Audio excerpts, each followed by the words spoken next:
Minimelt.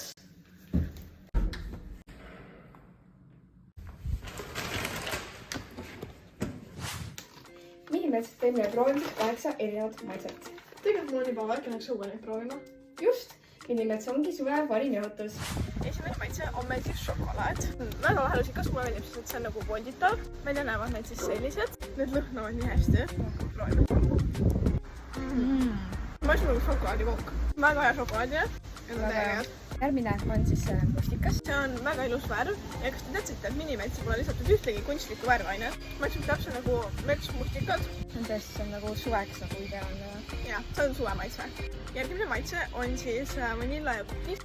See meenutab mulle natukene Oreo küpsist. Maitse nagu küpsis ja vahukoor. Järgmisena on siis maasikas. Need lõhnavad nii hästi. Ongi täpselt nagu maasik. On nii hea. Päike tuli ka kohe välja maasika peale. Päikesele meeldib ka maasikas, nii et teile meeldiks ka.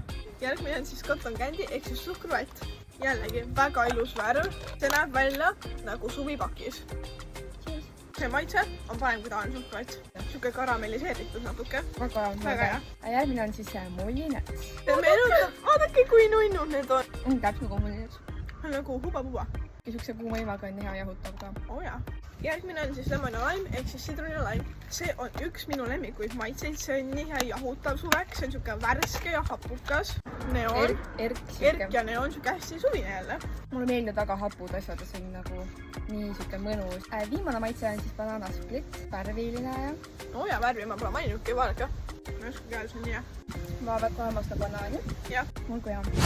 Minu lemmikud maitsed olid siis lemon ja lime ehk siis sidrun ja lime ja vanilla ja cookies ehk siis cookies and cream nagu Oreo küpsised. Mulle väga meeldis mustikas ja siis meeldis mulle mullinats.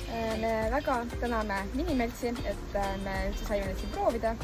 Ja et me saime teada, mis asi on suve parim jahutus. Proovige kindlasti ise ka neid kõiki maitseid ja kommenteerige alla selle postituse alla, milline on teie enda lemmik.